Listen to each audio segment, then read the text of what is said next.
Yeah.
Israel 1444 Hijriah. Hijrahkan diri, bersihkan hati, menanti syafaat Nabi. Bismillahirrahmanirrahim. Assalamualaikum warahmatullahi wabarakatuh. Alhamdulillah Rabbil alamin. Anbiya wal mursalin. Sayyidina Maulana Muhammadin wa ala alihi wa sahbihi ajmain. Amma ba'du. Yang terhormat Ustaz Kiai Haji Abu Khalil Mujahid selaku pengasuh pondok pesantren Darus Sunnah Islam Center Sragen. Yang terhormat Ustaz Nurkhalis Majid Ashbini selaku pimpinan kesantrian putra pondok pesantren Al-Hikmah Karangdi Boyolali. Yang terhormat Ketua Panitia Isra Mi'raj 1444 Hijriah serta yang kami hormati seluruh panitia Isra Mi'raj 1444 Hijriah yang kami cintai dan kami banggakan, seluruh santriwan Al-Hikmah Karangdi Boyolali. First of all, let's pray thanks to our God Allah Subhanahu wa Ta'ala, who has been giving us some mercies and blessings, so we can attend together in this space, in good condition and a happy situation. Salatan wa salaman ala rasulina wa habibina Muhammad sallallahu alaihi wasallam alladhi akhrajana nas min adh-dhulumatil kufri ila nuril Islam. Di sini kami selaku Master of Ceremony akan membawakan susunan acara Isra Mi'raj 1444 Hijriah yang bertemakan kontribusi santri dalam menyambut peradaban Islam. Yang pertama adalah pembukaan, yang kedua yaitu adalah pembacaan ayat suci Al-Quran, yang ketiga adalah menyanyikan lagu Indonesia Raya serta Mas Al-Hikmah, dan acara yang keempat yaitu adalah sambutan-sambutan, yang acara kelima yaitu acara ini, dan acara yang keenam yaitu adalah pemberian cindera mata. Sepuluh adalah penutupan, dan acara yang kedelapan adalah break. Masuk acara yang pertama adalah pembukaan. Marilah kita buka acara seminar Isra Mi'raj 1440 Hijriah dengan bacaan basmalah secara bersama-sama. Memasuki acara yang kedua yaitu adalah pembacaan ayat suci Al-Quran. Kepada Muhammad Al-Fatin, waktu dan tempat kami persilahkan.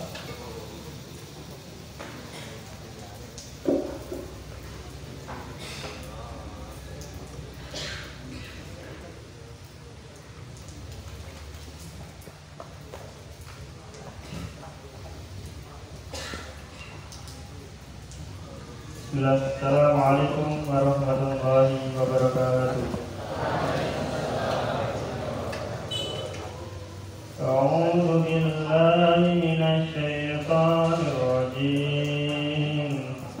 Bismillahirrahmanirrahim. Yusabbihu lillahi ma fis samawati wa ma fil ardi al-malikil quddus العزيز الحكيم هو الذي بعث في الأميين رسولا منهم يتلو عليهم آياته ويزكيهم ويعلمهم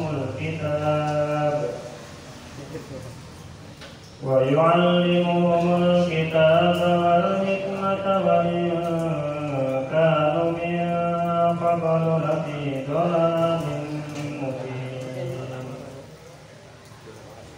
وآخرين منهم لما يلحقوا بهم وهو العزيز الحكيم ذلك فضل الله يؤتيه من يشاء والله ذو الفضل العظيم مثل الذين حملوا التوراة ثم لم يحملوها كمثل الحمار يحمل أسفارا بئس مثل القوم الذين كذبوا بآيات الله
Allahumma rahmat Al-Quran. Semoga dengan bacaan tilawah Al-Quran tadi dapat menambah keberkahan pada acara seminar Isra Mi'raj kali ini. Amin ya rabbal alamin.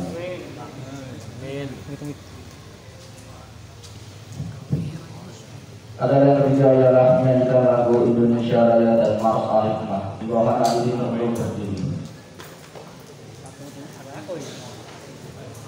Terkali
Memasuki acara yang keempat, yaitu adalah sambutan yang pertama yang akan disampaikan oleh Ustaz Nurul Ismail sekali kepala pesantren Putra. Waktu dan tempat kami persilakan.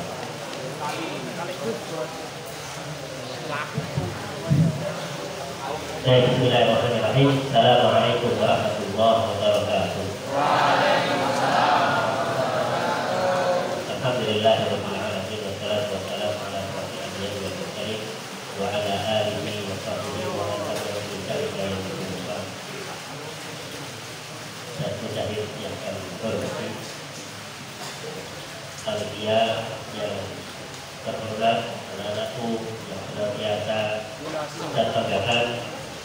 Alhamdulillah di kesempatan pagi hari ini Allah memberikan nikmat yang luar biasa.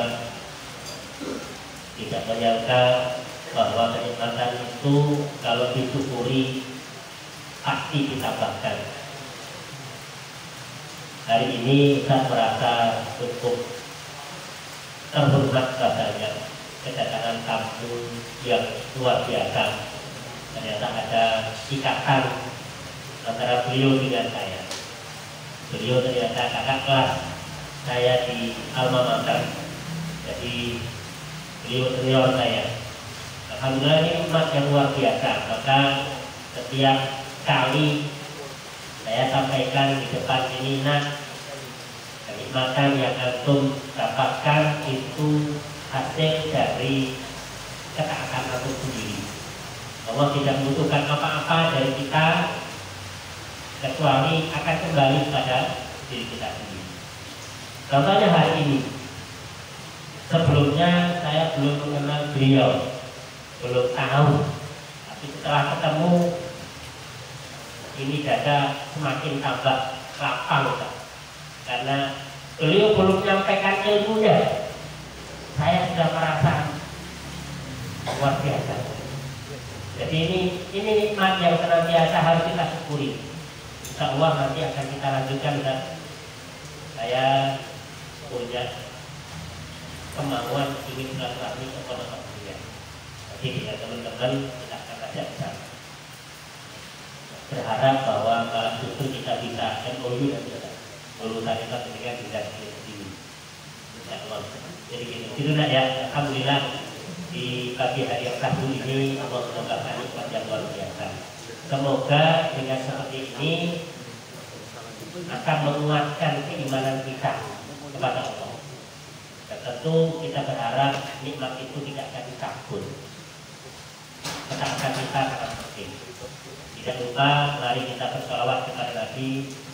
Allahumma shalli ala sayyidina Muhammad sebagai manusia terbaik di muka bumi ini yang senantiasa kita ikuti sunnah-sunnahnya.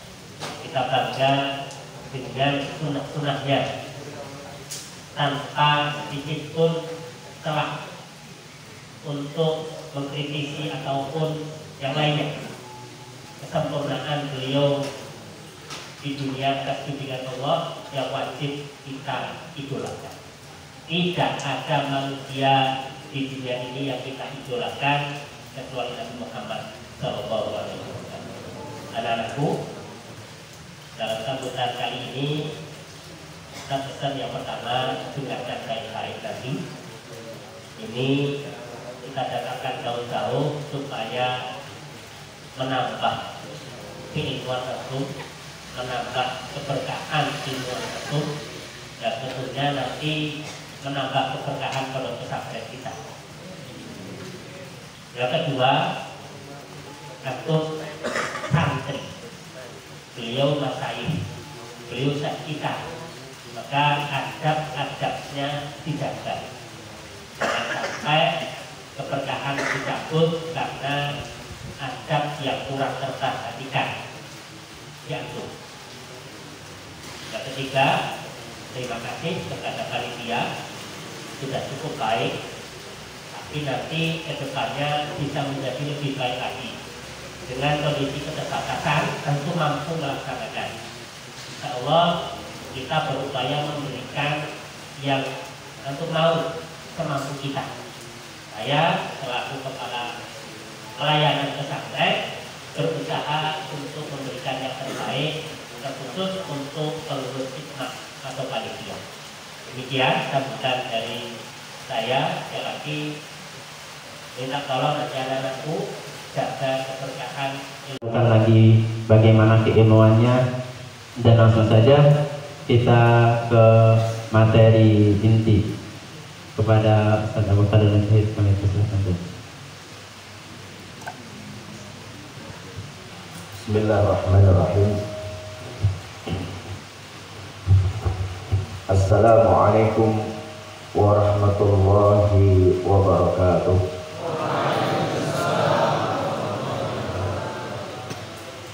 Innal hamdalillah nahmaduhu wa nasta'inuhu wa nastaghfiruh wa na'udzu billahi min shururi anfusina wa min sayyiati a'malina. May yahdihillahu fala mudilla lahu wa may yudlil fala hadiya lahu. Asyhadu an la ilaha illallah wahdahu la syarika lahu wa asyhadu anna Muhammadan abduhu wa rasuluhu wa la nabiyya ba'dah. وقال عز من قائل بعد أعوذ بالله من الشيطان الرجيم يا أيها الذين آمنوا اتقوا الله حق تقاته ولا تموتن إلا وأنتم مسلمون. أما بعد اللهم صل على محمد وعلى آل محمد كما صليت على إبراهيم وعلى آل إبراهيم إنك حميد مجيد. اللهم إنا نسألك علما نافعا ورزقا طيبا وعملا متقبلا. Alhamdulillah, para hadirin, para santri, seluruh panitia yang saya hormati dan saya banggakan, seluruh santri yang saya cintai, ya, kepada Ustadz Dawud ya, sebagai moderator, ya, sebelumnya ya diikuti samping saya Ustadz Nur Falis. Alhamdulillah, ya, kita bersyukur kepada Allah Subhanahu wa taala bahwasanya di pagi yang cerah ini ya, turun hujan-hujan itu barakah. Kata Imam Al-Ghazali, tahukah kalian orang-orang yang lari dari barakahnya Allah Subhanahu wa taala? Siapa dia? Orang yang kalau kehujanan itu berlarian, ya kan? Atau yang kehujanan nggak lari, kecuali yang hujan-hujan. Ya. Maka kata Imam Ghazali bahwasanya orang yang lari dari hujannya adalah lari dari barakah. Alhamdulillah, pagi hari ini Allah Subhanahu wa taala mempertemukan kita semuanya. Semoga pertemuan kita adalah pertemuan yang berbarakah. Ya. Yang Allah Subhanahu wa taala turunkan barakahnya juga hujan ya. Pertama kali saya masuk di Pondok Pesantren Al-Hikmah ini ya, semoga kedatangan kita di sini dalam rangka silaturahmi dengan para asatidz, para sesepuh dan para ustadz dan seluruh santri ini, semoga kita saling mengenal ya, dan kita mendapatkan hikmah di dalam silaturahmi kita, apalagi kita di dalam pesantren yang namanya Jasa Pesantren Al-Hikmah ya. Semoga kita mendapatkan hikmah yang kita ambil di dalam kedatangan kita di pesantren ini. Bukan saya saja yang akan memberikan pelajaran, akan tetapi saya datang ya bertemu dengan para santri, itu sudah pelajaran yang luar biasa.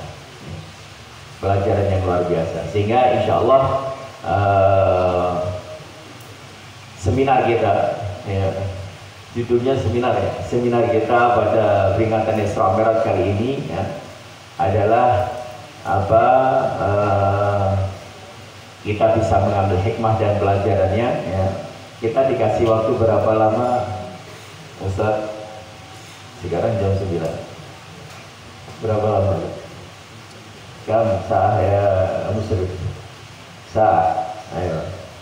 1 jam insyaallah. Alhamdulillah. 1 jam udah lama. 1 jam udah lama ya. Kebetulan kemarin saya baru saja isi walimah di Jogja, di Hotel Alana Jogja. Ya, biasa kalau di pernikahan itu kan sudah dikasih tahu dulu sama WO-nya, wedding organizer-nya. Pak Kiai nanti khutbah nikahnya 5 menit jatahnya. 5 menit ya. 5 menit itu mukadimah ya. mukadimah saja nggak cukup, tapi ya sudah manut saja, ya manut saja sama pengarah acaranya, sama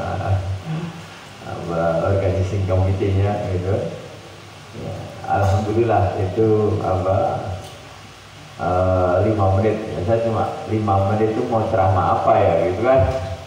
Ya, saya itu paling kalau ceramah itu melantur. Ustaz Daud itu mungkin kenal. Jadi kalau 1 jam itu mukadimah ya. Enggak apa-apa, insya Allah cukup 1 jam. Di-press lagi itu bisa. Jadi 5 menit, alhamdulillah sesudah ceramah ya, saya lihat jam, oh ternyata sudah sampaikan semoga 5 menit gitu kan. Setelah selesai lihat, kalau 10 menit ya muncul 2 kali lipat. Perasaan saya 10 menit itu sebentar sekali, karena apa ya yang mau disampaikan, malah nggak ada yang perlu disampaikan. 5 menit kan mukadimahnya. Ya. Maka alhamdulillah kalau hari ini 1 jam ya, kita bisa berbincang, sharing ya. Kalian nggak usah sepaneng ya, perhatikan baik-baik ya. Jadi santri kan biasanya ya nggak ada yang ngantuk ya, baru ketemu sekali sama ustadz ngantuk gitu kan. Insya Allah kalau saya ngajar di pesantren itu santri nggak ada yang ngantuk. Kalau ngantuk suruh berdiri. Kalian begitu nggak? Nggak. Ustaz Dawud kalau ngantuk, yang ngantuk gurunya malah. Kalau ngantuk suruh berdiri ya. Masa ngantuk ya. Kita kalau ngajar gak ada yang ngantuk, karena kita murojaah sebelum belajar. Kita lulus aliyah. Dulu saya juga di aliyah, MTS aliyah. Kemudian saya kuliah ya. Jadi saya kuliah pun bukan kuliah jurusan agama, saya ini insinyur pertanian. Cuma gak ditulis namanya saja gitu. Nggak protes enggak. Ditulis kiai haji, alhamdulillah kiai sudah, haji sudah gitu kan. Belum ditulis insinyurnya, belum ditulis LCFA-nya belum, nggak perlu ditulis, nggak apa-apa. Nggak apa, insya Allah. Ya. Jadi saya ini dulu kuliahnya kuliah umum, maka saya tadi tanya di sini SMP IT SMA IT, oh ya saya dulu SMA-nya juga IPA gitu kan, belajar fisika, kimia, fisika, matematika biasa, ya kan. Tapi nggak pintar, nggak seperti kalian. Kalau sekarang kan SMP IT SMA IT, masya Allah keren, itu pintar-pintar anaknya gitu. Jurusannya di sini IPA IPS. Sekarang jurusannya apa? IPA ada. Alhamdulillah. Ya, semoga yang IPA nanti mau jadi dokter, jadi insinyur ada gitu. Jangan kalah sama Ustaz Mujahid. Ya, jangan kalah sama saya. Ya. Cuma kalau saya terkadang ditanya, Ustaz, ya, saya dulu jurusannya agronomi. Agronomi itu budidaya pertanian. Tapi kalau ditanya pertanian mungkin sudah lupa. Karena habis kuliah, kita menikah, kita kebetulan aktivitas kita memang di dalam dunia pesantren ya. Ini sharing, karena sejak kecil juga mondok, SMP, SMA mondok, lulus mondok kuliah ya.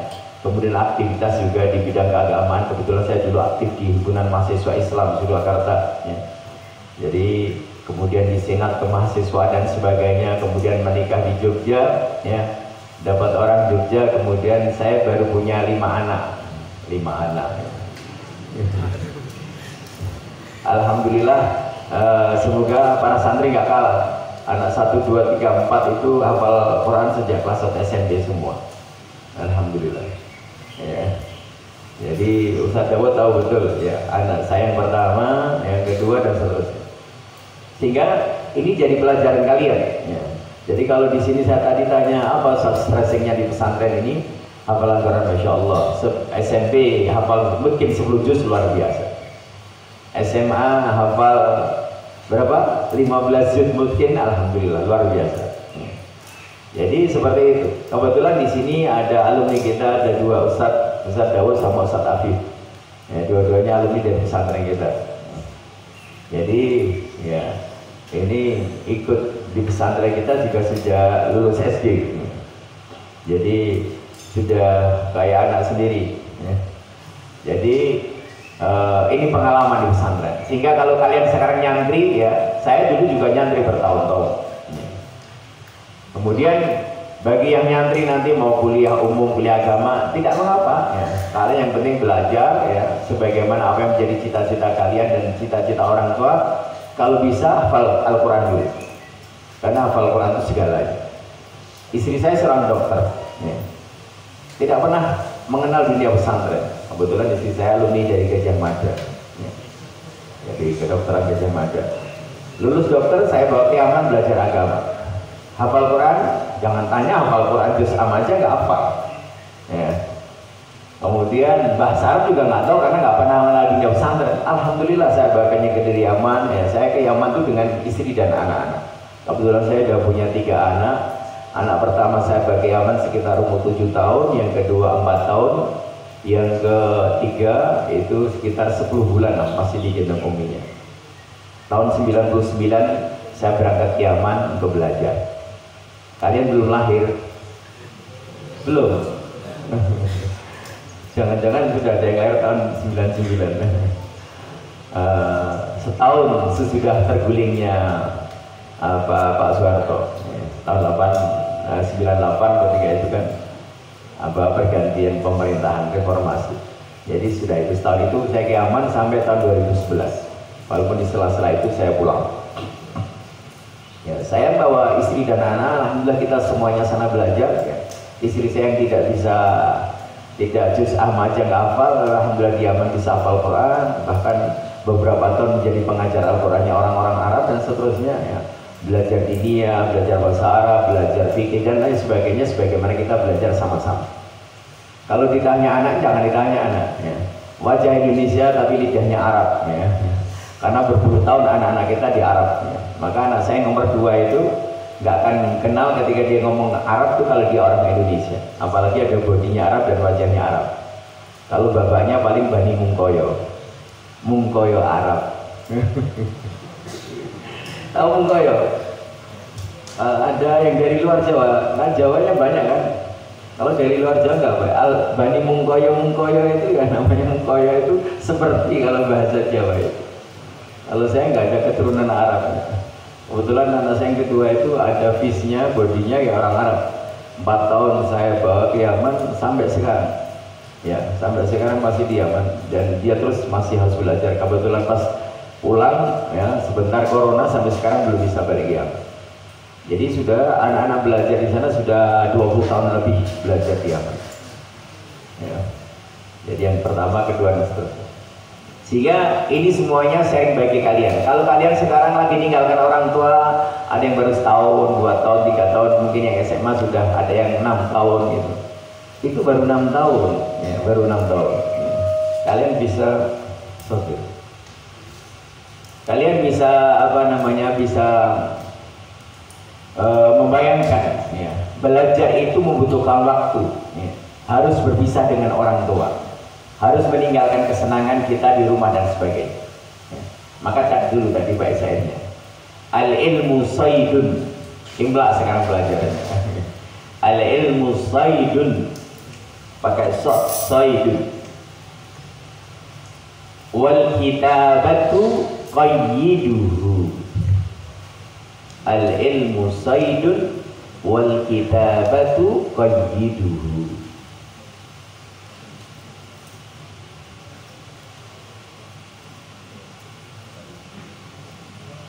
Alas. Al ilmu saydun wal kitabatu qayyiduhu. Nanti kalau yang bisa belum-belum ini nggak apa-apa latihan, nanti lihat kakak-kakaknya yang sudah pintar tulis. Ya. Qayyid suyudaka bil hibalil wathiqati. Qayyid suyudaka bil hibalil wathiqati. Baru 5 menit. Qayyid suyudaka bil hibalil wathiqati. Sini sambil menghafalkan. Selesai saya bacakan baik nulis, ada yang hafal oleh. Kita kalau belajar Sahih Bukhari dengan Syekhuna Abdul Hasan, sekali dibaca selesai langsung ditunjuk satu-satu langsung berdiri. Seperti itu biasa dia mah.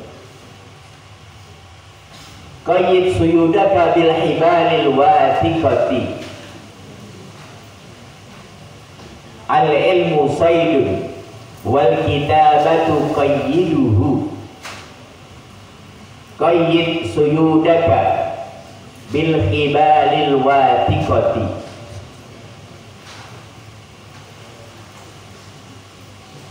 Ya. Faminal hamaqati, faminal hamaqati, al hamaqah, ya. Ahmaq, al hamaqah, ya. Faminal hamaqati an tasida ghazalatan, faminal hamaqati an tasida ghazalatan, faminal hamaqati an tasida ghazalatan,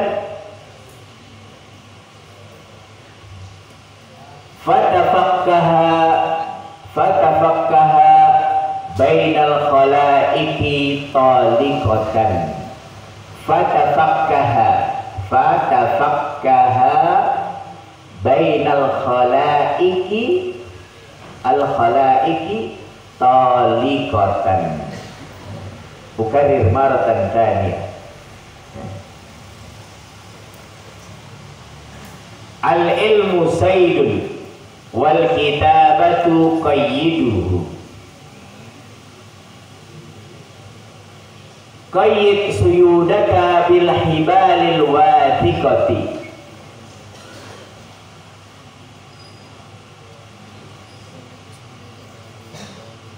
Faminal hamaqati an tasida ghazalatan, fatafakkaha bainal khalaiqi taliqatan. Utarjim ila lugha Indonesia. Ya, saya terjemahkan sekarang. Al ilmu saydun, ilmu itu bagaikan binatang buruan. Saydun bisad. Ya, saya bukan guru tafsir, jadi mungkin kalau ucapan keliru santri lebih bagus nggak apa. Al ilmu saydun, ilmu itu binatang bagaikan binatang buruan. Wal kitabatu qayyiduhu, dan catatan atau kitabah, catatan itu adalah sebagai pengikatnya. Ilmu itu bagikan binatang buruan dan catatan itu adalah sebagai pengikatnya.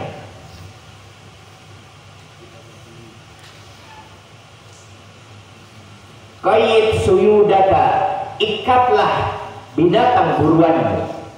Qayyid suyudaka, ikatlah binatang buruanmu. Ikatlah binatang buruanmu. Qayyid suyudaka bil hibalil wathiqati, dengan tali yang sangat kuat. Diikat dengan tali yang sangat kuat.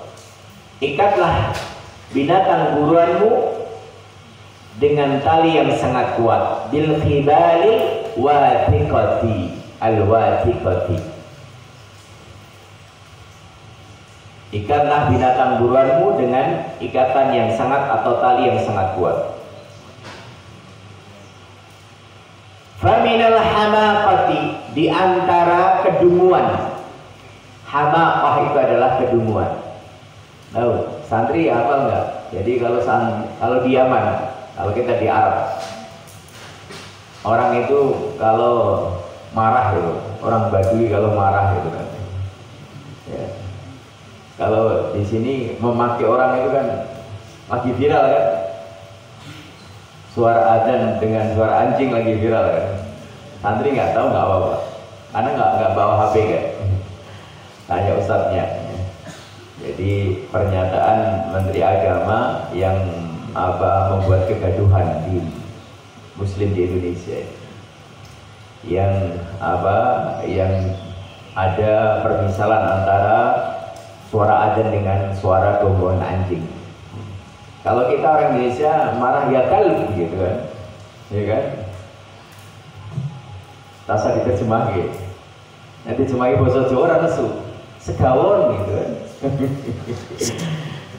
Sekarang gede harus rakyat modal, segawon gitu kan. Tapi kalau dimarah dengan anjing itu kan marah. Ya. Kalau orang Arab nggak manggil ya nggak ya kalb, ya himar gitu. Dipanggil ya himar tuh marahnya setengah mati. Himar itu artinya keledai, ya himar, keledai gitu lah, itu marah gitu, panggil keledai. Atau dengan bahasa yang lain, ya ahmak gitu. Orang yang dungu gitu, ahmak dipanggil, ya ahmak gitu.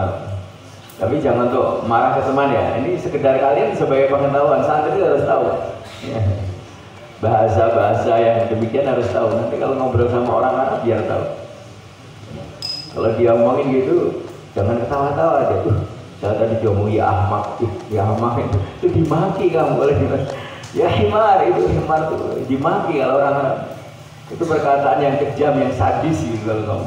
Ada lagi perkataan sadis yang lain. Catatan-catatan santri yang mungkin nggak kalian dapatkan di pondok selama ini. Harban itu rusak artinya. Itu untuk benda sebenarnya. Tapi kalau itu untuk orang, marah sekali orang dikatakan. Anta harban, kamu itu rusak, kacau gitu kan. Anta harban, itu marah luar biasa. Maka jangan sekali-kali kalau kamu ketemu orang Arab dengan ngomong ini ya. Saya nggak ngajar itu. Ya. Tapi ini sebagai pengetahuan. Ya, santri harus tahu. Ya. Sudah.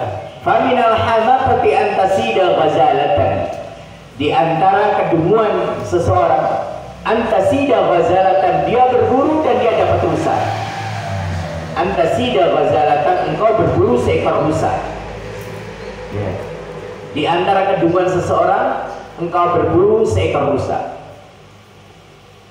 Berburu, ya, orang berburu bagaimana? Ke tengah hutan, bawa panahnya, bawa tombaknya, ya, bawa talinya, ya, dan seterusnya, ya, memanah atau lempar tombak dapat rusa. Masya Allah, ya. Dapat rusa. Kemudian apa? Kata Imam Syafi'i, fatafaqaha bainal khalaiqi talifatan. Tapi buruannya sudah didapatkan, rusanya didapatkan dari berburu. Sesudah itu apa? Tidak diikat, ya. Kemudian dibiarkan dan tidak ditali, ya, dilepaskan apa begitu saja. Fatafaqaha bainal khalaiqi, di antara makhluk yang lain lepaskan saja. Fatafaqaha bainal khalaiqi talifatan, dilepaskan begitu saja. Ya. Ini menunjukkan apa? Menunjukkan kedunguan seseorang. Maka kata Imam Syafi'i menyebutkan apa? Al-ilmu saydun wal kitabatu qayyiduhu. Kalau saya Daud hafal sejak SMP pasti.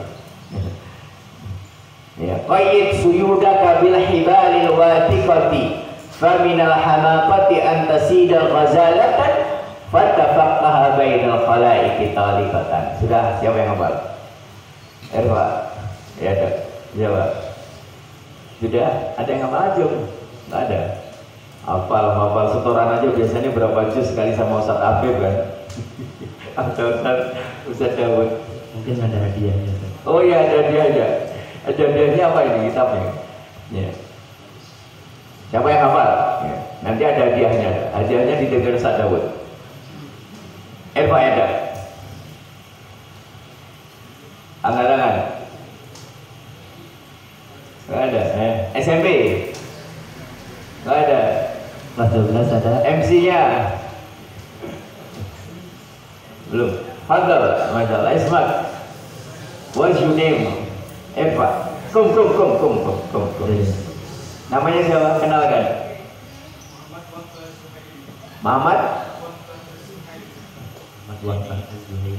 Al-Zuhair. Ya. Dari mana? Oh, Sukoharjo. Ya. Masya Allah. Kelas berapa? Kelas 10. 10 itu berarti kelas berapa? 1. Ayo, fadal.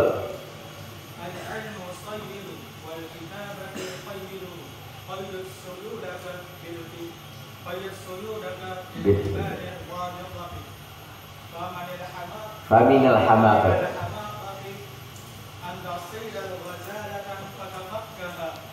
bainal khalaiq. Ahsanta. Itu dari sisi belakang.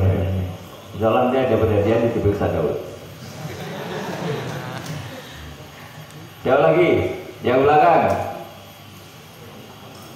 Mahat. Mutawasid, yang SMP. Yang SMP sekarang ganti. SMA ada 1 SMP. SMP.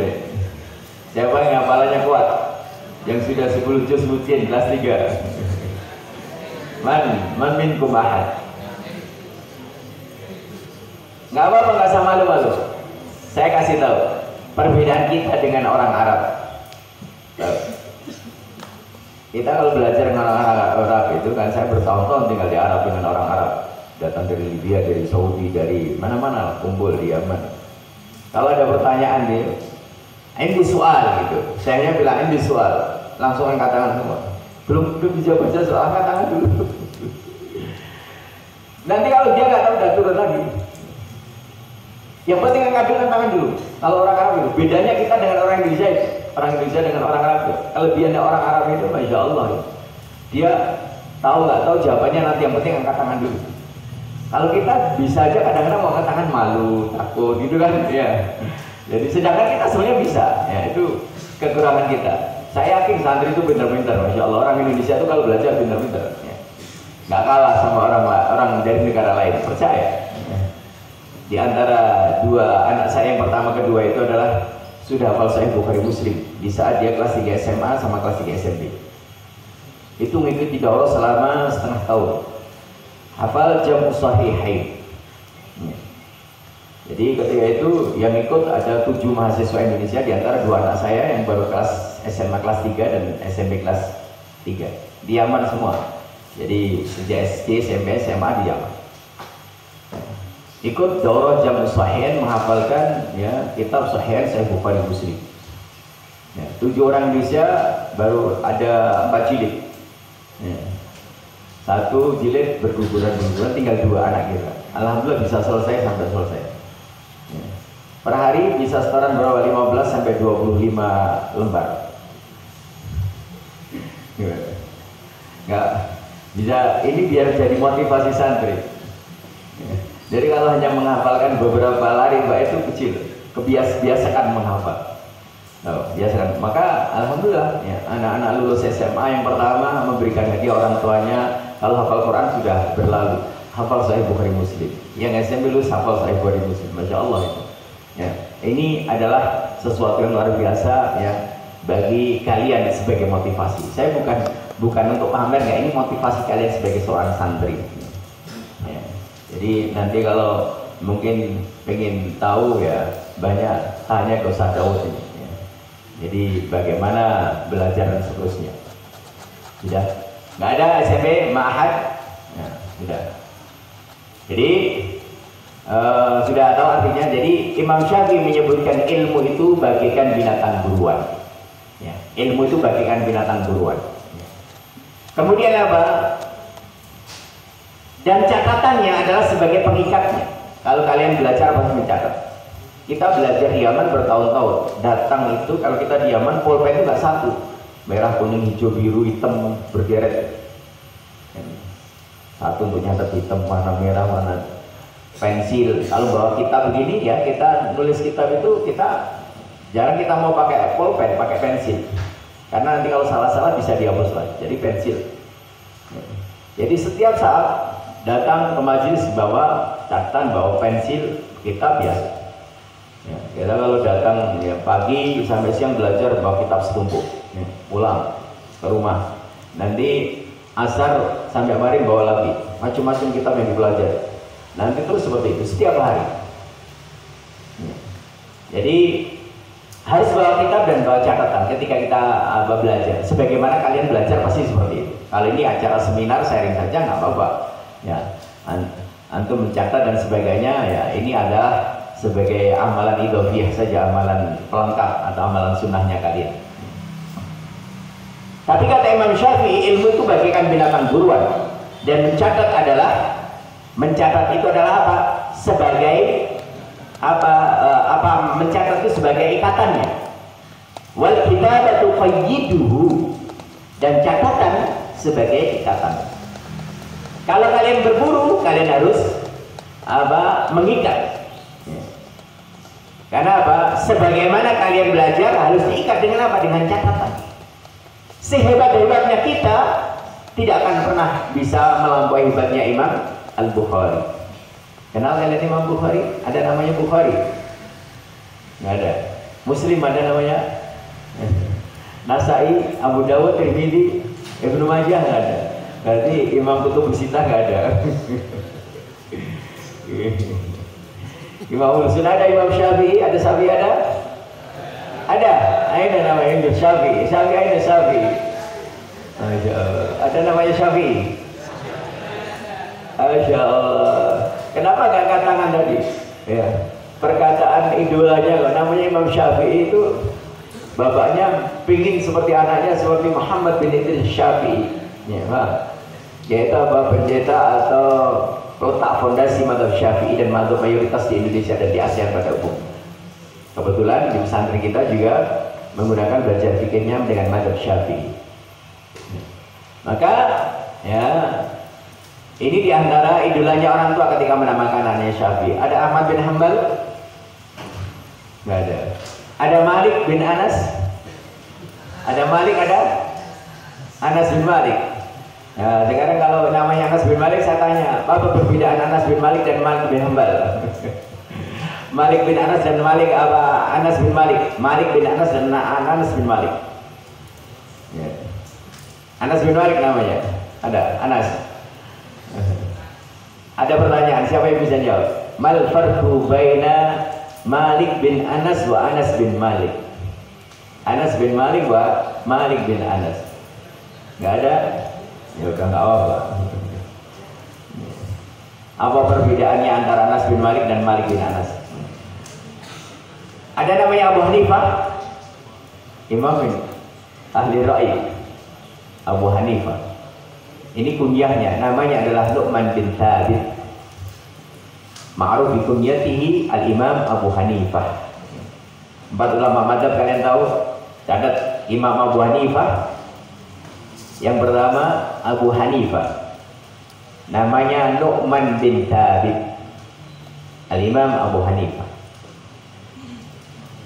Yang kedua Malik bin Anas. Imam Darul Hijrah, imamnya Ahlul Madinah.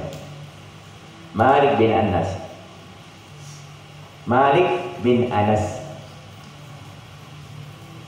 Yang ketiga adalah Imam Syafi'i, Muhammad bin Idris Asy-Syafi'i.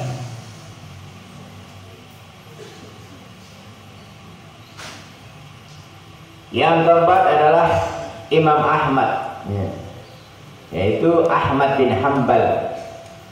Imam Ahmad bin Hanbal, peletak mazhab Abu Hanbali. Pertama peletak mazhab Hanafi bernama Abu Hanifah, Abu Nu'man bin Thabit. Yang kedua mazhab Maliki, peletaknya adalah Imam Malik bin Anas. Yang ketiga Imam Syafi'i, Muhammad bin Idris Asy-Syafi'i, peletak mazhab Syafi'i. Yang keempat Imam Ahmad bin Hanbal, yaitu peletak mazhab Hanbali. Ini guru murid seperti itu. Satu kunyah yang terkenal adalah Imam Abu Hanifah, namanya Nu'man bin Thabit. Yang tiga semuanya kunyahnya satu sama, Abu Abdullah Malik bin Anas, Abu Abdullah Muhammad bin Idris Syafi'i, Abu Abdullah Ahmad bin Hanbal. Siapa kunyahnya Abu Abdullah? Insya Allah. Kalau kunyahnya Abu Abdullah berarti tahu idolanya. Karena idolanya ternyata para ulama itu banyak yang menggunakan Abu Abdullah. Abu Abdullah Malik bin Anas, Abu Abdullah Muhammad bin Idris Syafi'i, Abu Abdullah Ahmad bin Hanbal. Ini 4 imam mazhab yang perlu kalian tahu. Di antara yang kalian catat itu adalah perkataan Imam Syafi'i rahimahullah ta'ala. Ulama yang sangat luar biasa. Mereka sejak kecil, para ulama ini, Imam Syafi'i adalah yatim. Ya, umur 6 tahun sudah hafal Quran. Sebagaimana muridnya Imam Ahmad bin Hanbal.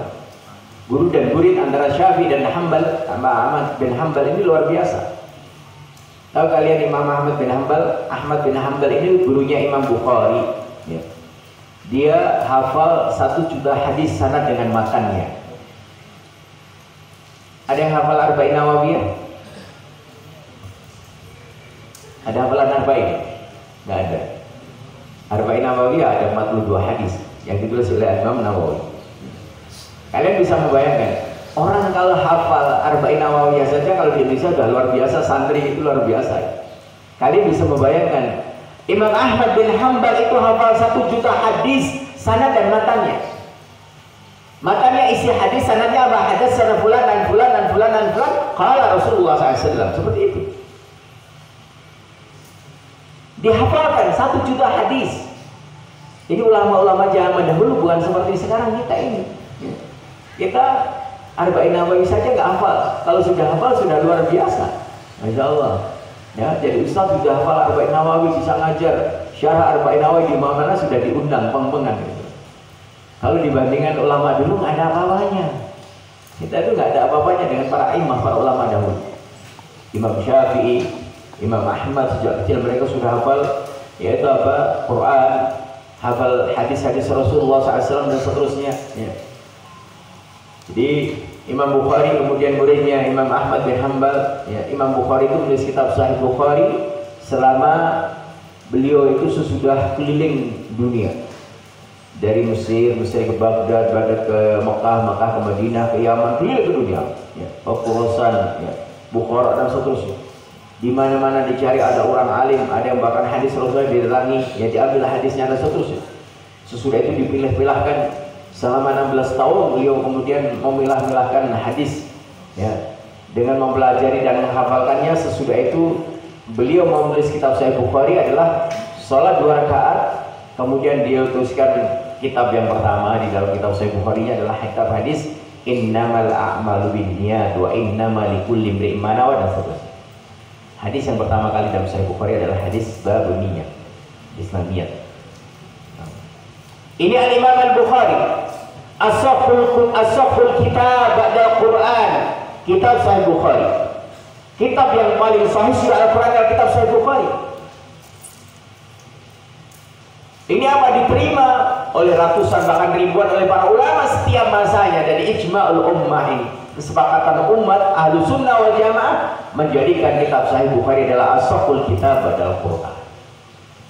Maka nanti kalau kalian belajar di dalam ilmu mustalah, di sana ada pembahasan tentang mana yang lebih didahulukan, Sahih Bukhari atau Sahih Muslim atau kitab yang lain seterusnya, ada pembahasan. Ya. Maka itulah yang perlu kalian tahu, bahasanya ini para imam, para ulama yang meletakkan dasar-dasar ilmu yang menjadi panutan di dalam kita ketika kita menjadi seorang santri. Santri harus kenal dengan mereka.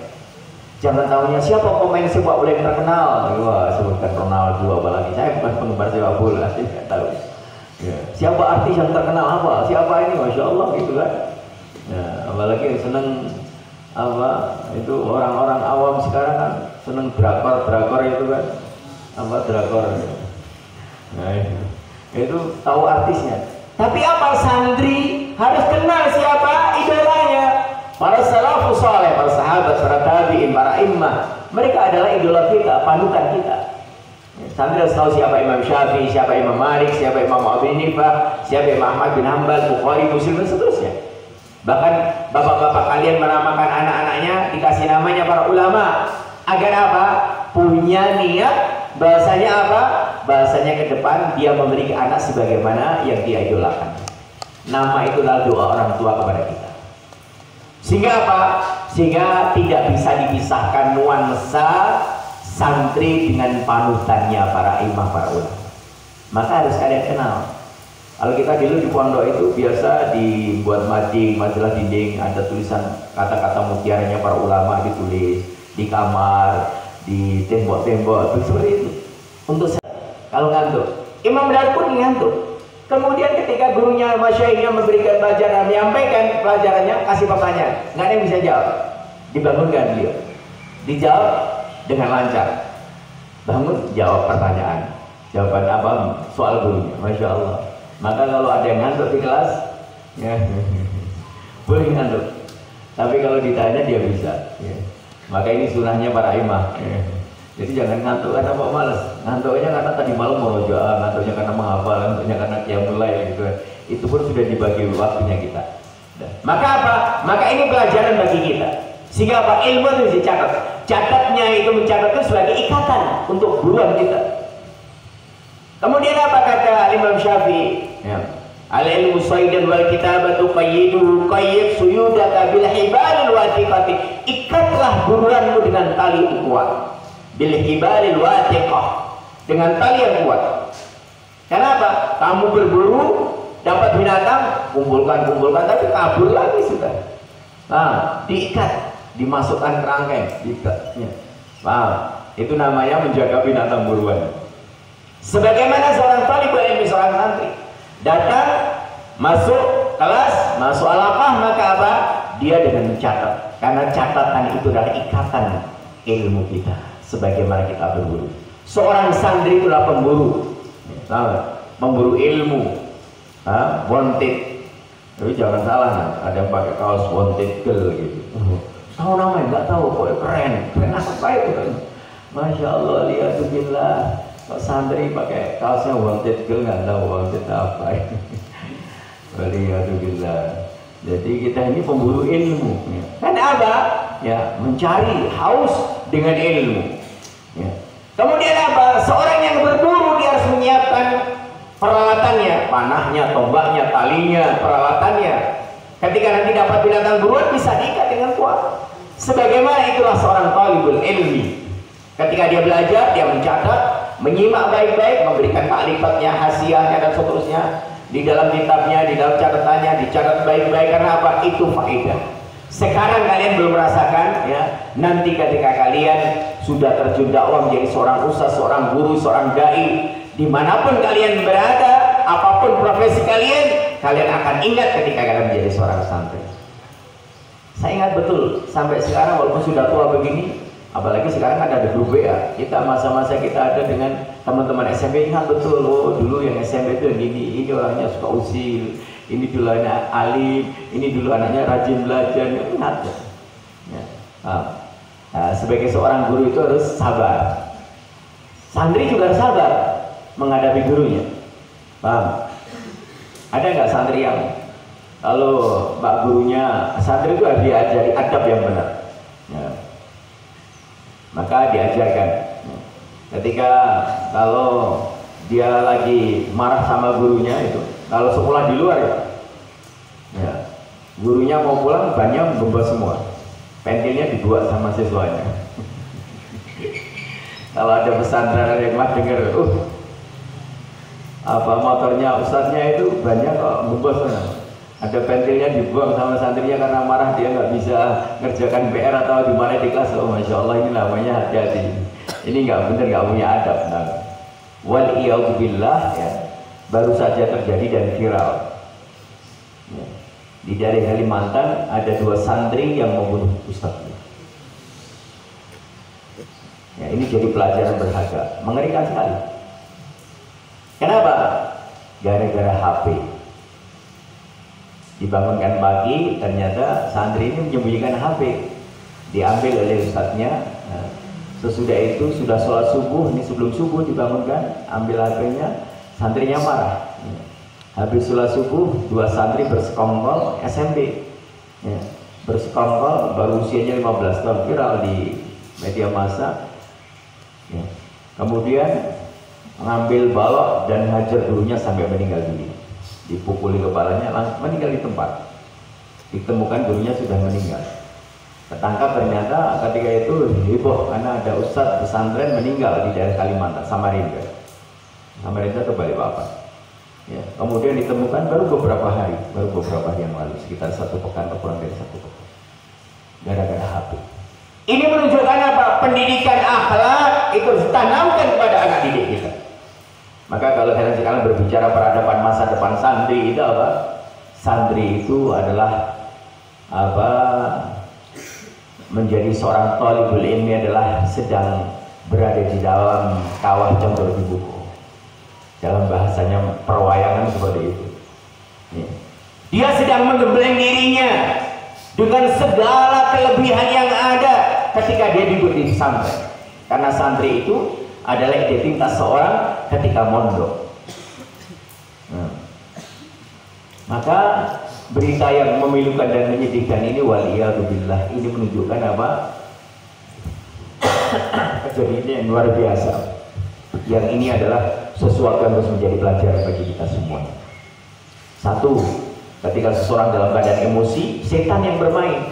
Mungkin tidak ada maksud santri tadi untuk membunuh, tapi karena pegang balok gede, ya, dua-duanya pegang balok, ngajar gurunya mukuli kepalanya sampai babak belur mati, gurunya langsung meninggal di tempat.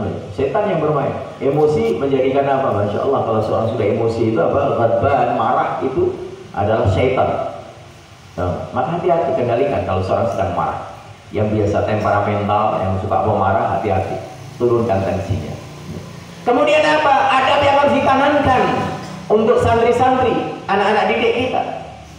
Adab dia kepada guru. Guru kalian itu di pesantren sebagaimana orang tua kalian. Guru kalian di pesantren sebagaimana orang tua kalian. Ada Ustaz Nur Falis, ya, sesepuhnya di sini luar biasa. Beliau sudah 20 tahun lebih mengelola pesantren ini. Ya, jadi lurahnya di sini, jadi sesepuhnya di sini. Itu kalian anggap sebagai orang tua kalian. Ada masalah konsultasi dan sebagainya, bertanya dan seterusnya, minta solusinya, seperti itu. Karena apa? Orang tua kalian itu adalah orang tua secara nasab, tapi guru kalian adalah orang tua yang memberikan ilmu dan membukakan hidayah bagi kalian. Maka antara orang tua dan guru itu sesuatu yang tidak bisa dipisahkan satu dengan yang lain. Dan dua-duanya adalah itu orang tua kalian, ya, dua-duanya adalah guru kalian. Apakah orang tua secara nasab atau guru-guru kalian yang mengajarkan ilmu kepada kalian? Maka belajarlah ilmu dari para gurunya, akan tetapi jangan lupa belajar adab dari mereka.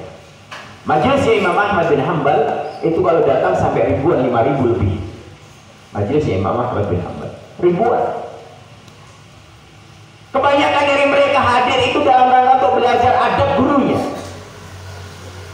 Talabul adab, mencari adab, belajar adab dari guru.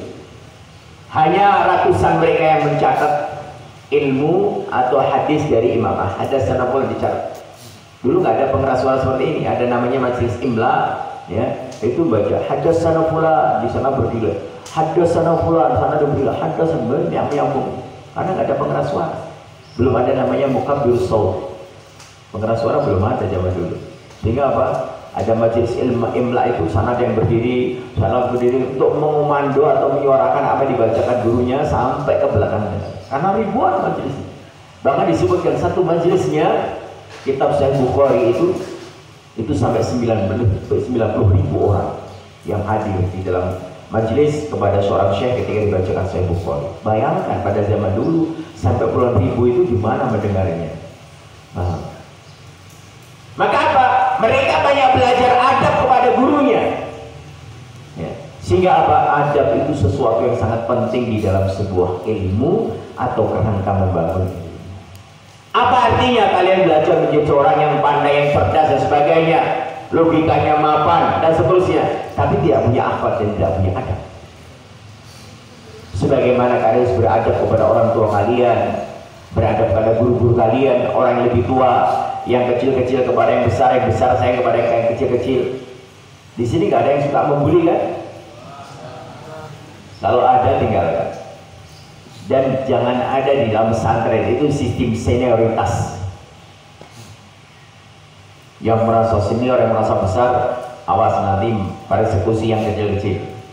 Jadi bulannya ini titip 7 bagian saya, titip 1, 5 bagian kotor, titip semua dan merdeka raya. Yang kecil ya menurut saja karena adik kelasnya diperbudak itu, nggak ada di sini semoga. Maka hati-hati. Maka apa? Yang besar sayang kecil, yang kecil hormat sama yang besar. Itu ada di dalam pesantren kita. Dan itu adabnya seorang santri.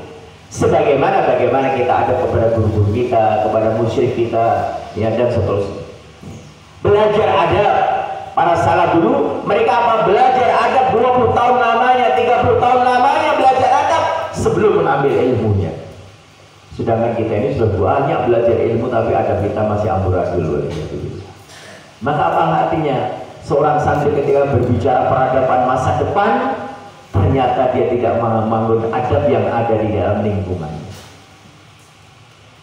Ya. Kembali lagi ke syair tadi sebelum kita lanjutkan. Baru 5 menit lebih sedikit. Ya, sudah tadi. Jadi Imam Syafi'i apa menyebutkan faminal hamaqati antasida ghazalatan, di antara kedunguan seseorang dia berburu rusa. Tahu rusa enggak? Lihat di gambar pernah, lihat bentuknya aslinya belum? Di depan Istana Bogor banyak rusa ya. Kalau kalian ke Istana Bogor tuh rusa banyak juga. Atau kebun binatang di Juruk atau di mana? Ngebirologo. Rusa yang ada yang tanduknya bercabang-cabangnya, ada yang tanduk biasa, itu rusa. Dan kalian tahu minyak kasturi, Miss? Tahu minyak kasturi? Ada yang pakai minyak kasturi? Ada, palsu. Minyak kasturi harganya berapa? 10.000. Nggak ada minyak kasturi 10.000. Kasturi itu minyaknya para raja, para sultan. Ya. Dan diambil dari apa? Dari tulang abang, minyak keluar dari kakinya rusa. Sebutkan beberapa riwayat atau beberapa macam penjelasan tentang masalah ini. Rusa dikejar sampai kecapean, diambil, kemudian di diambil, di situ ada minyak ya, yang keluar, dan itulah yang menjadi bahan minyak kasturinya para raja. Jadi kalau kamu beli minyak kasturi 10.000 itu kasturi aspal yakin. Tapi nggak apa-apa, santri harus wangi gitu kan. Santri harus wangi, harus neki gitu kan. Masa sholat di masjid Allah Akbar baunya ya kan. Habis bangun tidur nggak gosok gigi kan. Jadi walaupun santri harus tahu kebersihan ya. Nggak ada santri sekarang seperti zaman santri kita dulu ya, pakai sabun mandi gantian, nantinya gantian. Kalau sekarang Masya Allah serba apa-apa ada dan dipermudah. Nah, maka ini yang luar biasa hikmah atau yang bisa kita ambil pelajaran. Kemudian apa? Di antara kedunguan seseorang ketika apa?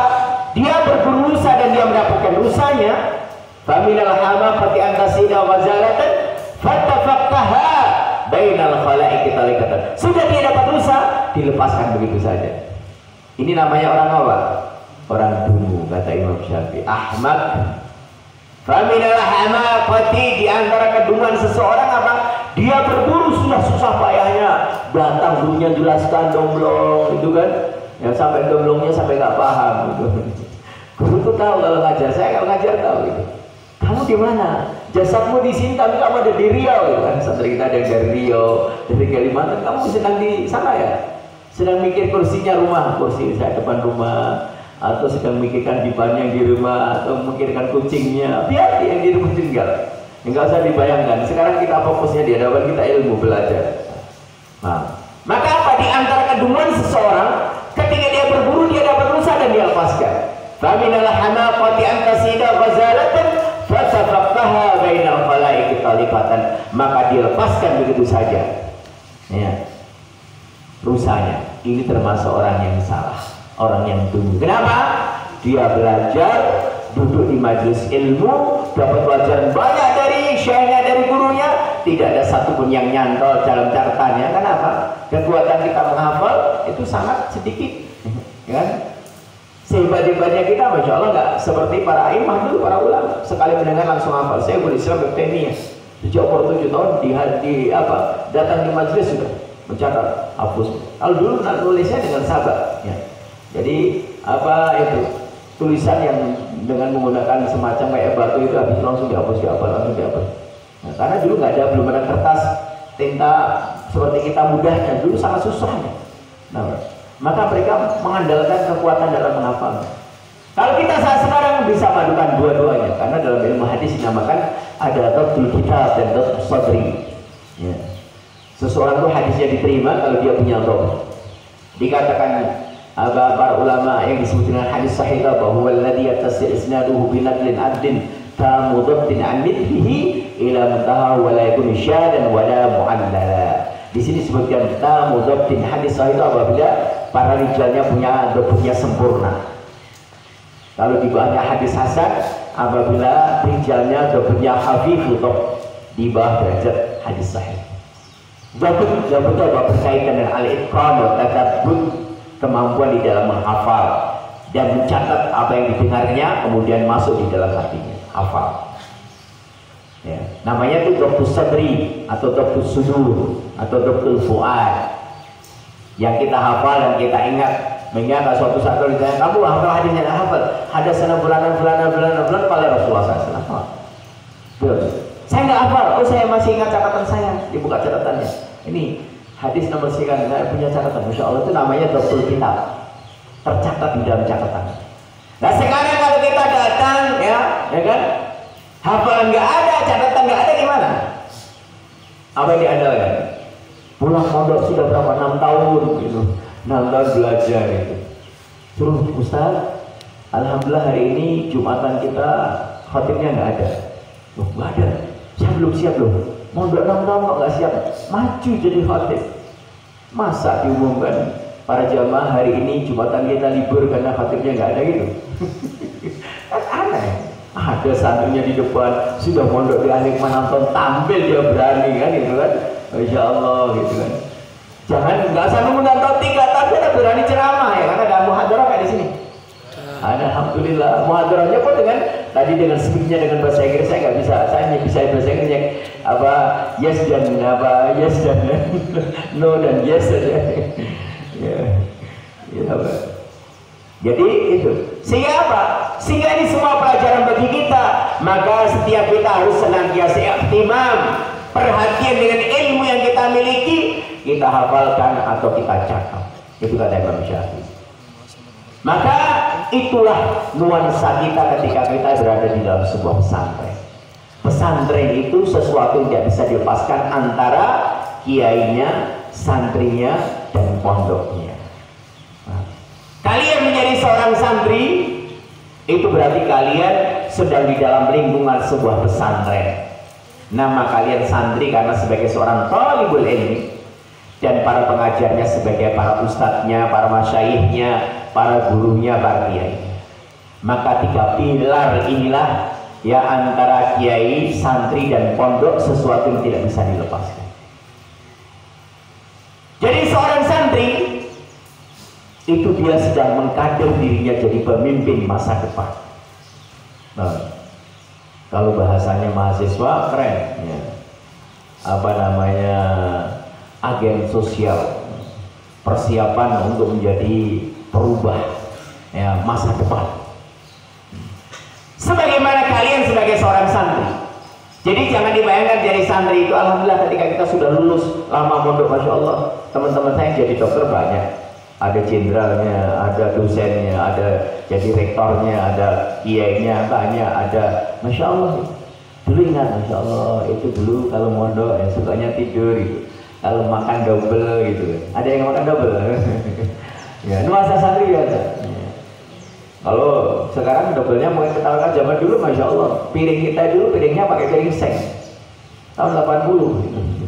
Seng apa piringnya? Bukan piring pecah atau apa kaca atau piring melamin ya seng. Jadi kalau habis makan bersih, santri kalau makan pakai tangan, kita pakai tangan. Habis itu dilap pakai sarung. Ini saya nggak ceritakan, alhamdulillah saya nggak gitu dulu. Masuk lagi kan kita lokatnya besar, santrinya kan dulu ribuan kita di pondok. Jadi kalau habis makan langsung nanti masukkan lagi, antri lagi, masya Allah itu. Jadi ya itu diantara pernak-perninya jadi santri gitu kan. Tapi apa, jangan dianggap itu sesuatu yang biasa, luar biasa santri itu. Coba lihat, mereka hidup dalam sebuah komplek yang mereka sedang mendidik masa depan mereka, sedang merancang masa depan mereka menjadi seorang pemimpin. Karena santri adalah perubahan yang luar biasa untuk masa depannya, ya, untuk orang tuanya, untuk agamanya, untuk negerinya, untuk bangsanya. Nah, maka jangan dianggap kalian itu sesuatu yang biasa, luar biasa. Coba kalian bisa bayangkan, 24 jam kalian di pesantren, semuanya dengan tata tertib, ya, kedisiplinan, peraturan yang ada. Bangun di tengah malam ada qiyamul lail. Walaupun dibangunkan, ada yang dibangunkan kabur di belakang apa? Di belakang itu kamar mandi, tidur lagi, dilanjutkan. Season kedua, ya. Bangun lagi, pindah sana, to be continue, gitu kan. Next, gitu, ya, pindah lagi sana, gitu kan. Dibangun ke sini, pindah lagi di balik lemarinya, itu ada gitu kan. Balik lagi di bawah kasurnya, ya. Pernah beri samping itu biasa, masya Allah. Tapi jangan ini, masya Allah, ini calon masa depan, gitu kan. Calon pemimpin masa depan, ya kan. Ya. Sehingga apa? Jadi seorang guru itu paham, tahu. Ya. Tidak semua santri kita harus pintar, harus kuat hafalannya. Ada yang sedang, ada yang pintar, ada yang kurang, biasa. Nah, maka Masya Allah, enaknya kita kalau ngajar santri kita biasa begitu. Nggak marah gurunya. Belum tentu yang bodoh, kalian yang bodoh mungkin merasa saya itu rankingnya paling banyak. Ya seneng lah ranking paling banyak. Ranking berapa? Alhamdulillah Pak, di rankingku ranking 30, berbanggalah punya anak yang rankingnya banyak itu. Ranking 30, ranking terakhir, nggak apa-apa anak, insya Allah kamu tuh pinter. Tapi kepandianmu masih harus digali dulu dengan sangat dalam gitu. Nah itu menghiburnya orang tua kepada anaknya. Nggak usah berkecil hati. Ya, yang bodoh berkecil hati, ya, yang sedang, yang pintar merasa senang, nggak usah. Karena apa? Kalian belajar itu yang dituntut pertama kali adalah keikhlasan dan ijtihad kesungguhan. Ya. Yang pintar jangan merasa sombong dengan kepadiannya. Kemudian apa? Kemudian yang apa? Yang bodoh jangan minder dengan kebodohan. Cuma yang bodoh juga jangan merasa sombong. Apa ada Ustaz yang bodoh itu sombong? Ada. Kurang ngerti kok, aku bodoh. Yang ngerti bodoh kok sombongnya setengah mati. Gitu. Kurang ngerti aku bodoh. Ya, Masya Allah. Sehingga apa? Sehingga ketika kalian di pesantren itu, ya, kalian sedang merancang masa depan kalian untuk menjadi seorang pemimpin. Pesantren di Indonesia tidak pernah dipisahkan sebagai founding father-nya negara ini. Maka ketika di sini tiap acara resmi harus ada lagu Indonesia Raya, Masya Allah, itu mengingatkan kita bahwasanya Pak, negara Indonesia ini dibangun oleh para santri dan para kiai. Darahnya para santri dalam perjuangan dan para kiai untuk merebut kemerdekaan itu wujud nyata bahasanya pesantren itu adalah tempat-tempat orang yang sedang merancang masa depan mereka menjadi pemimpin. Nah, maka kalian jangan berkecil hati. Nah, santri ngantuan, ya. Jadi sepele ngantuan ini calon pemimpin masa depan. Apa meneh sing ngantuan? Masya Allah, gitu kan. Udah turun miler, saya itu punya teman yang paling cerdas. Sekarang menjadi dosen di ITB Bandung, ya, doktor gitu. Paling benar tuh. Kalau di kelas 3 dia miler, keluarga ajar, Masya Allah. Ya, kita belum fisika itu, kimia dong, nggak paham. Dia nanti, bangun. Guru ya bangun, kerjakan soal maju. Bisa dia, Masya Allah. Nah, luar biasa. Kita punya teman yang paling benar. Ya, sekarang jadi dosen di ITB. Jadi itu contohnya. Bahasanya apa? Ya, Masya Allah, kalau dulu dari santri jangan dilihat dulu. Dia tuh sedang merencanakan bagaimana dia punya masa depan. Dan inilah contoh wujud pemimpin yang nyata. Calon-calon pemimpin masa depan adalah para santri yang mereka ada di dalam pesantren. Ya, dengan rutinitas mereka kerjakan. Ada time out. Kalau mungkin mau di break dulu nggak apa-apa, pertanyaan. Ya, nanti tambah 5 menit. Ya. Jam 10 sampai jam 12 kuat, tapi jam 12 berhenti nggak apa-apa. Ya. Oh, ada nggak apa-apa. Sesi pertama kita break dulu sampai sini. Ada pertanyaan, Pak ya, tafadhol Mas. Oh ada, Masya Allah. Okay. Ada sesi kedua. Masya Allah. Okay. Ada pertanyaan dulu sebelumnya? Kami silakan. Apa nih? Saya minum ya. Nanti minum gantian nggak apa-apa. Pertanyaan. Nggak apa-apa. Santai aja, biasa pertanyaan. Protes juga boleh. Protesan. Santri jadikan objek sasaran. Enggak. Saya juga mantan santri gitu kan. Dan sampai sekarang pun masih menjadi santri. Walaupun saya menjadi ustaz, menjadi kiai di pesantren, saya pun belajar dengan santri-santri saya. Bahkan dengan Ustaz Dawud pun saya belajar. Sering beanan belajar gitu kan. Ya, ya. Ada pertanyaan? Nggak ada? Kalau nggak ada, ada pertanyaan? Ya. Soal. Ayo, tafadhol. Kasih bertanya. Kum, berdiri. Bertanya boleh, protes boleh. Nggak marah ustaznya diprotes. Assalamualaikum. Izin bertanya, Ustaz. Ustaz tadi mengatakan bahwasannya kualitas Ustaz para SDF kali ini di hari ini berbeda kualitasnya dengan para ulama dahulu. Jadi kok kualitas kita saat ini itu jauh sekali dengan kualitas ulama maupun itu juga pemuda zaman dahulu. Nah, itu apa sebabnya dan bagaimana solusinya? Mungkin hanya itu pertanyaan dari saya. Ya. Assalamualaikum warahmatullahi wabarakatuh. Alhamdulillah, pertanyaan luar biasa. Ya. Jadi, bentar. Ada pertanyaan kedua? Silahkan. Ada. Dari sebelah sini ada. Yang SMP ada? Ada. Jadi alhamdulillah. Ya, memang keadaan kita dengan keadaan para ulama dulu berbeda. Disebutkan Atha bin Abi Rabah min kibari tabi'in. Insyaallah. Ibunya ketika melihat anaknya kecil ya, merasa tidak punya masa depan karena tidak punya harta, tidak punya kedudukan sebagaimana dia keluarga para sultan Amir sebagainya, maka dia nasihati anaknya. Untuk apa? Datang di majlisnya para masyayikh, para gurunya untuk belajar. Ibunya menasihati anaknya, kalau kamu punya kemuliaan, datanglah di majelis ilmu bersama mereka para ulama. Dan ibunya senantiasa sabar ya, mengantarkan setiap pagi di majelis para ulamanya, mengantar anak-anaknya di kemudian hari. Atha bin Abi Rabah adalah menjadi seorang ulama yang sangat terkenal, bahkan menjadi ulama sangat terhati di Islam. Kenapa? Ya, mereka mendapatkan lingkungan yang baik dari keluarganya, dari lingkungan masyarakatnya dan seterusnya. Sebagaimana alhamdulillah kalian sekarang syukuri, ya, kalian sampai pesantren ini karena apa? Karena kehadiran orang tua kalian. Kalau orang tuanya nggak ada image untuk anaknya masuk pondok, mlebu pondok, paling metu pondok bertimutin. Ada gitu? Nggak ada. Saya sering katakan, masuk pondok pesantren itu sekarang berebut. Jangan pondok kalian yang mewah ya. Pondok saya juga mewah. Cuma pondok saya mewah mepet sawah. Ya. Kita setiap tahun nolak santri.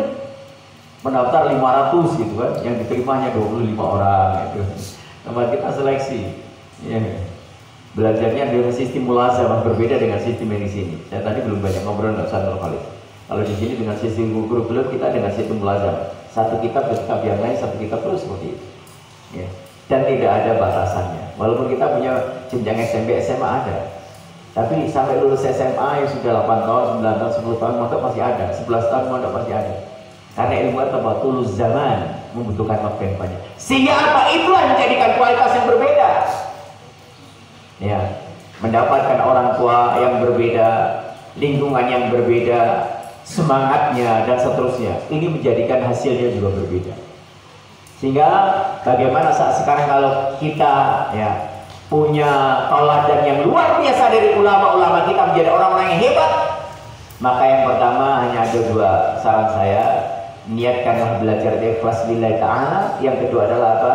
Ijtihad, bersungguh-sungguh di dalam belajar. Nah, punya himmah aliyah, cita-cita yang tinggi digantungkan ke langit.